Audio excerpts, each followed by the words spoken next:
Bonjour à tous et bienvenue au Parlement européen de Strasbourg. Ici, l'Europe se penche sur les histoires de gros sous. Y a-t-il encore un soldat pour sauver le budget européen, un budget réfléchi dans ses grands axes dès 2016, il y a 3 ans donc, et qui pourtant continue de poser problèmes et questions. Alors, bien sûr, il y a le feuilleton du Brexit, mais le feuilleton du Brexit est-il finalement une excuse, l'arbre qui cache la forêt?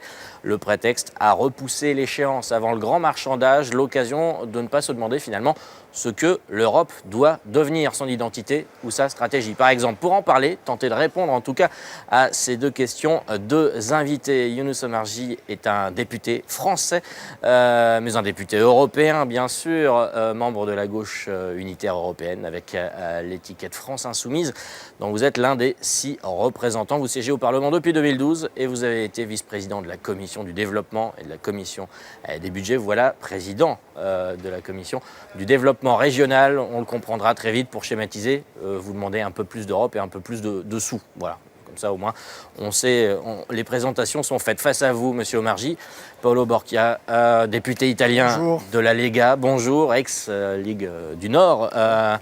Au niveau européen, vous êtes rattaché au groupe Identité et démocratie. Vous travaillez au sein de la commission de l'industrie, de la recherche et de l'énergie. Mais vous êtes fait remarquer par votre prise de parole lors des discussions sur le budget, par une prise de position assez tranchée finalement.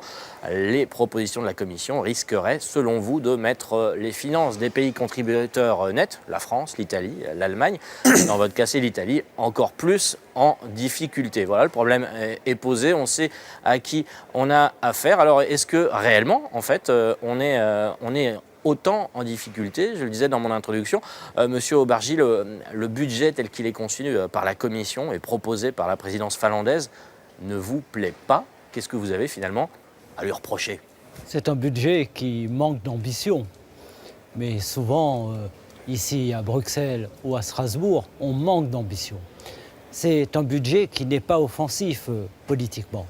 Et pourtant, l'Union européenne s'est assignée de nouveaux défis.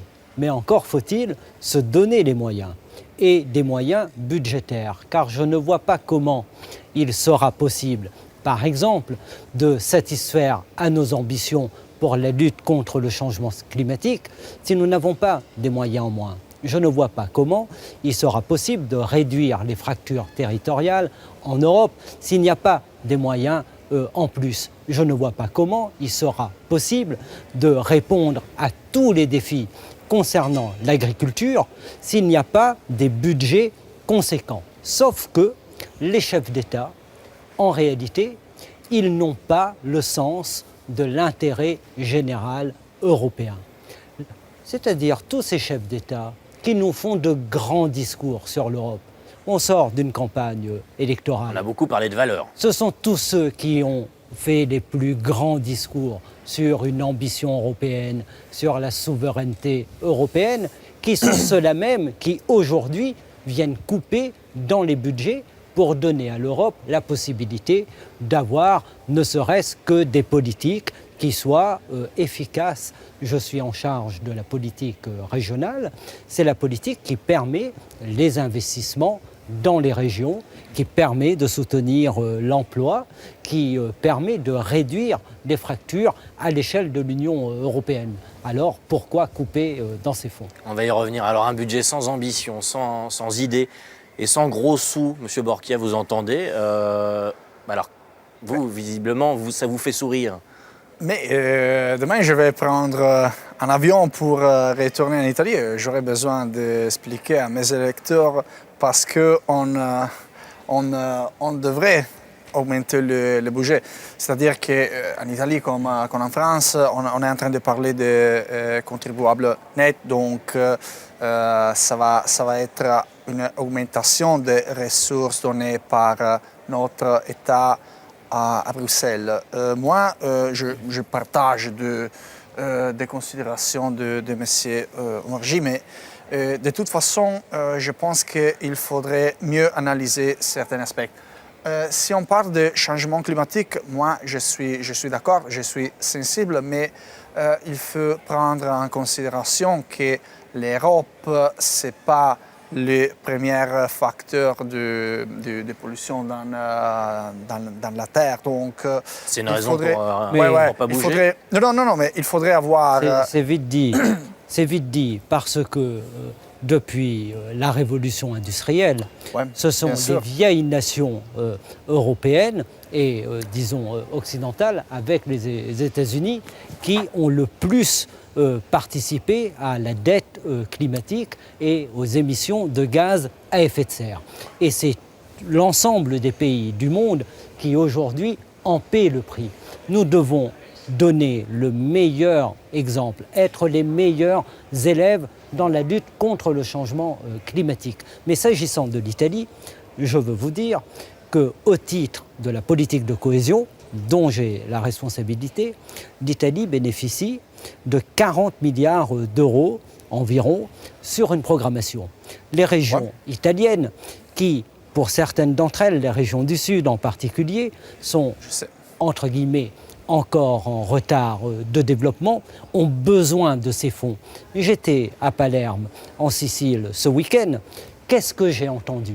Y compris le président de la région de Sicile. Ils m'ont dit, Monsieur Omarjee, battez-vous pour qu'il y ait un budget qui permette de continuer la politique de cohésion parce que nous avons besoin des subventions européennes. Mais il ne faut pas oublier que l'Europe n'a pas de ressources propres. Donc on est en train de parler des contributions des États membres. Pour ce qui concerne la Sicile et les régions du sud de l'Italie, c'est une tradition que les autres régions d'Italie vont contribuer pour aider à développer cette région. Et j'étais en train de parler du changement climatique. J'étais en train de dire que je suis très sensible à ces questions, mais vous avez dit que l'Europe devrait être la première de la classe. Oui, je suis d'accord, mais je ne suis pas d'accord totalement parce que c'est très important de donner un bon exemple, mais il faut avoir une approche un peu globale parce que si on ne va pas obtenir la collaboration de la Chine, des États-Unis, le grand émisseur, on ne peut pas rejoindre de bons résultats à niveau global. Budget, on n'a pas de stratégie européenne et on n'a pas non plus de représentation européenne. C'est le contexte qui doit être changé. D'abord, l'Inde et la Chine sont deux pays qui, aujourd'hui, je crois, sont résolument engagés sur ces objectifs. Beaucoup de choses ont évolué. Et puis, pensez aussi à toutes ces petites îles du monde. Je viens d'une île, la Réunion, mais je pense aussi à toutes les petites îles du Pacifique qui risquent d'être totalement englouties. Donc nous avons un devoir, une responsabilité. J'entends dire la question de la contribution nette des pays. C'est un argument qui existe en Italie, il existe aussi en France. Mais vous savez que les entreprises italiennes, qui sont des entreprises très innovantes, très performantes, qui ont fait souvent la preuve de leur qualité à l'échelle de l'Union européenne, remportent beaucoup les marchés à travers ce que nous lançons pour les investissements sur les fonds structurels. Je voyage beaucoup dans les régions européennes et je vois combien les entreprises italiennes obtiennent les marchés. Donc il y a des retours qui sont aussi très important, en plus des 40 milliards. C'est pour ça qu'on est favorable à l'augmentation de la dotation budgétaire pour les instruments qui vont aider, qui vont coopérer, qui vont aider à développer les entreprises. En Italie, on a une structure traditionnellement caractérisée par les petites et moyennes entreprises. Donc, si on va à se focaliser sur les différentes lignes budgétaires, si on parle des lignes pour les entreprises, pour l'agriculture, pour la recherche, pour l'innovation, on est vraiment très favorable. Si on va à analyser des autres lignes budgétaires, l'action externe, les coûts administratifs. Donc on n'est pas très content de comment l'Union européenne à la carte. Justement, on va s'arrêter quelques on ne passe pas au guichet, l'Europe, ce n'est pas cela. Du tout, quelques minutes, ça ne sera pas possible, mais quelques secondes en tout cas sur le nouveau budget pour la période 2021-2027. La Commission prévoit un budget total de 1 279 milliards d'euros en euros courants. C'est 1,11% du PIB. Certains pays du Nord, essentiellement, il y a la Lega aussi qui, quelquefois, va jouer dans leur camp, demande 1% ou 1,04%. D'autres, comme les parlementaires européens, demandaient plutôt 1,3%. On voit que finalement, c'est en hausse, mais c'est une hausse qui ne comble pas le retrait britannique. Et c'est une hausse, notamment, qui pose problème. On avait plutôt tendance à baisser, c'est vrai, les budgets jusqu'ici. Là, quand même, on baisse des budgets conséquents. On réorganise aussi les budgets, la PAC, quelques autres budgets également, la cohésion. Et là, ça pose problème, effectivement, et à la fois pour les pays qui sont arrivés en premier dans l'Union européenne, mais aussi pour les pays qui sont venus dans le cadre de l'élargissement. Et puis, il y a l'occasion du Conseil européen, des chefs d'État qui ont fait part de leur désarroi. Alors, il y avait Emmanuel Macron, notamment, qui, en voyant le projet porté par les Finlandais, a utilisé, lui, la petite image de la tartine au petit déjeuner. À force, eh bien, il y aura de moins en moins de beurre. Je vous propose de l'écouter. Ça va nous détendre un petit peu dans ce débat à fleur et moucheté. Et on reviendra juste derrière pour analyser. Les mêmes qui nous disent, la main sur le cœur, il faut élargir, nous disent, je veux un budget à 1%. Là, quand la tartine est plus grande et qu'on met moins de beurre, il faut étaler le beurre, on finit par plus le voir. Et bizarrement, à la fin, ça a un goût de tartine. Donc, si vous voulez, cette Europe, ça va devenir une espèce de grande chose qui est au fond un marché unique à coordination faible. C'est ça la vision qui est en train gravitairement de se faire. Monsieur Borchia, c'est ça la vision de l'Europe que vous avez à l'heure actuelle? Je pense qu'il faut essayer d'être le plus pragmatique possible. Parce que hier, la Commission européenne a envoyé au gouvernement italien, mon parti fait plus part du gouvernement, donc je sais d'avoir une vision objective. Mais la Commission a envoyé une lettre en demandant plusieurs renseignements sur la loi de budget.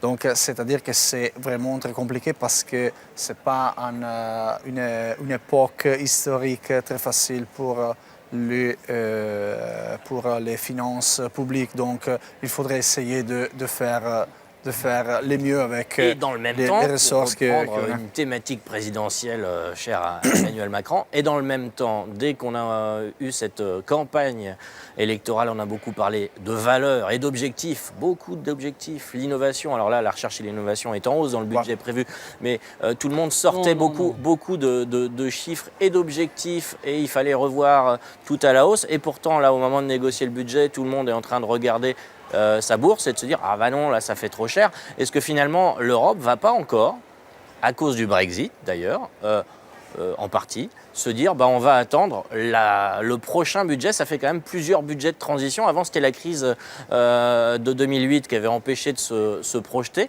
Là, cette fois-ci, c'est peut-être le Brexit. Est-ce qu'à un moment donné, il ne faut pas changer un peu de discours? Les choses ne sont pas si simples et simplistes.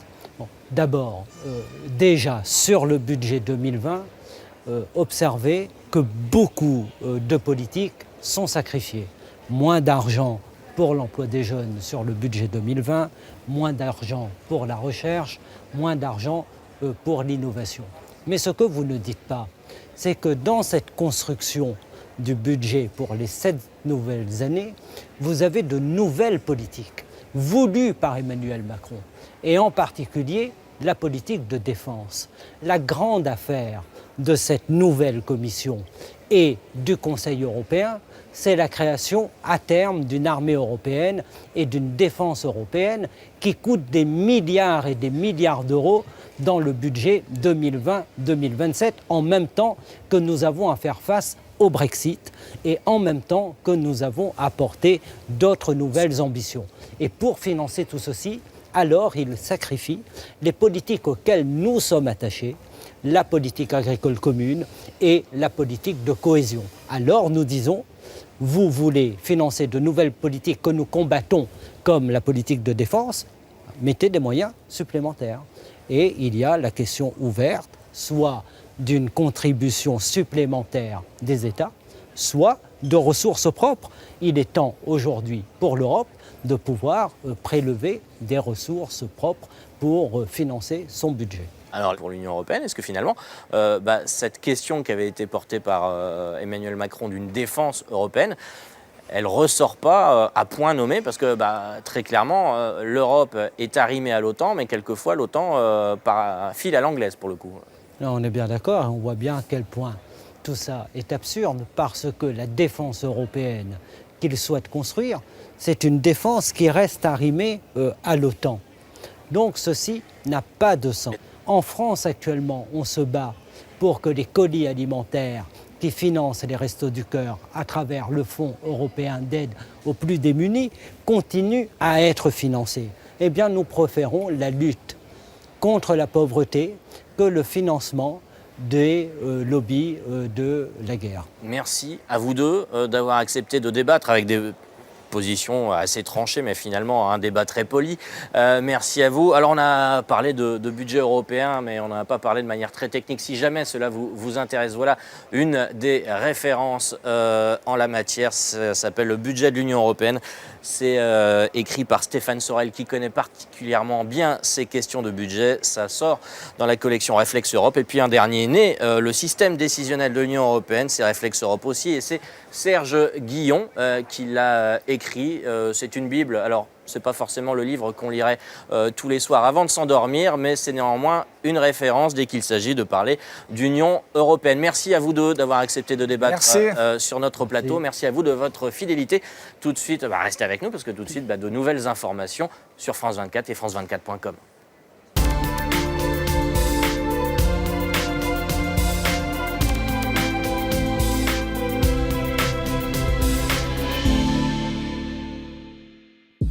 Hello la famille, je vous donne rendez-vous pour de nouveaux épisodes chaque semaine de Légendes urbaines. Au programme des coups de cœur, des coups de gueule, des parcours de vie incroyables et surtout, la face cachée que l'on ne voit que trop peu souvent de ces artistes urbains mondiaux.